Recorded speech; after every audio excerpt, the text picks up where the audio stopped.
And Dr. Zayas, I don't know if you want to provide an opening thought on what transpired today, and then we'll take questions, but it's all yours. I appreciate everybody being here. This is certainly an important topic for our association and for the student athletes throughout New York State.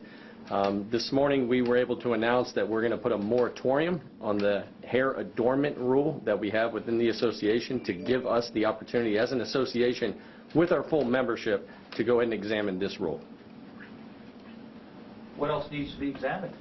Well, I think we need to go ahead and take a look at how long the rule has been in existence and if it's still serving the purpose that it was intended to serve when it was put into implementation. It's been in existence for a number of decades, and I think our association, we're constantly reviewing rules and regulations, and this is a good example of taking a step back, listening to the membership, and really doing what's in the best interest of the student athletes. Do you know of any instance in the last 2 decades of a student athlete being injured by a flying bead?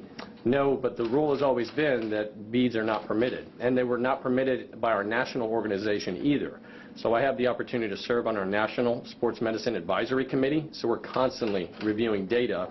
And again, I think we need to examine, does this rule still need to be in place? And if it doesn't, then let's go ahead and remove the rule. But right now we put a moratorium on it to give us the opportunity to examine the purpose and really, can we continue and should we continue to enforce it? I think you might want to comment on this. It seems awfully remarkable that the Mohonasen track team, I think the girls are undefeated in the last 3 years and the boys have 1 loss. They were willing to take a forfeit unless your organization took action on this. That's pretty remarkable. Well, I think what we see here is kids being passionate and enthusiastic about their teammates and the rules and regulations that are governing their sport. And that's great to see. But we also have a process for changing rules and regulations. So before things get too far out of hand, that's the reason why we really wanted to take a step back, put a moratorium on the rule, and give us the opportunity to examine the rule with our committees that are in place for these purposes. And so whether or not permanent change comes, how long a process might that be? Well, it's going to be determined by the membership. But right now there's an indefinite moratorium, so students will be able to wear hair adornments and beads until the rule is examined. And I think that's an important aspect of the decision that we have made as an association for the betterment of our student athletes. Robert, I talked to you about this last night, but I had never heard of any track athlete for years being asked to take beads out, but it's come up the last 2 weeks. Why is there enforcement now, and seemingly there wasn't any before? I talked to you about this. I've seen kids in state championships wearing them, and they competed. Yeah, whether the officials are enforcing the rules or not, that's a concern. But keep in mind, we have a very diverse 11-section system in our state.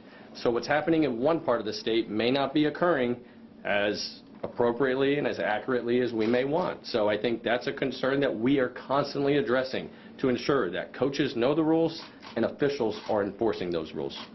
Was there any backlash outside of Section 2 regarding this?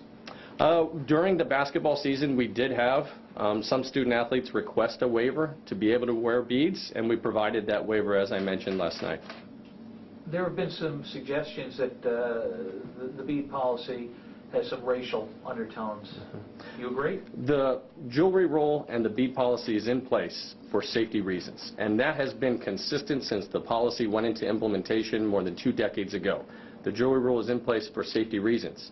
Now, our membership has been adamant that they do not want to revise that rule at this time. But again, it was in place solely for safety reasons.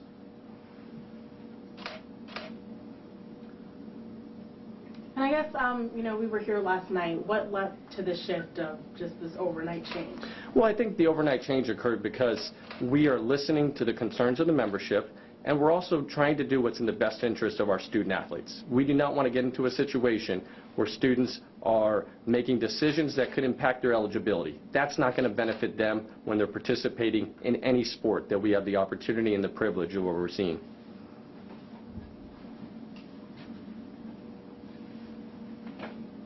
How long did you say this moratorium was in place for? Right now, there is no sunset clause on the moratorium. We put the moratorium in place to give us the opportunity as a membership to examine the rule, and once the membership has the opportunity to do that, we'll take it to our various sport committees, we'll bring it to our safety committee, and we'll continue discussing it. And it's going to take as long as it takes to get it right and to ensure that students are benefiting from our rules and regulations.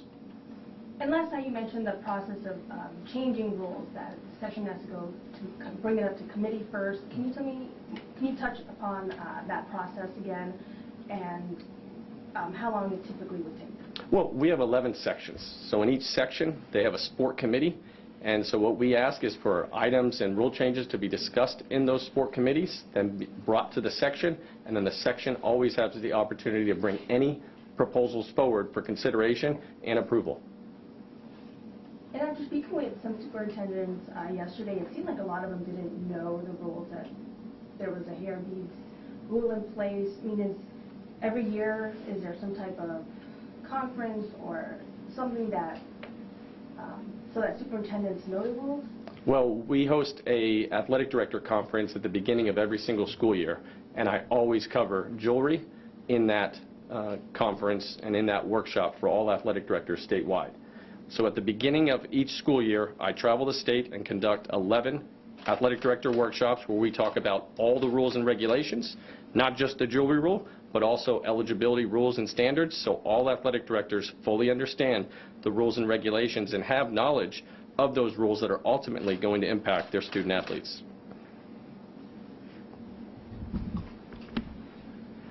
Okay, good. Good, thank you. Thank you. Appreciate you guys coming out. Take your time. Thanks. Cards on the table if anybody needs contact information, but I think everybody knows where to find us or how to find us, and if we can do anything to further along. I can meet a full house. You can't call me, don't, you can't. I can meet a full house. You can't, you're not allowed Oh, to we're not call me. talking about those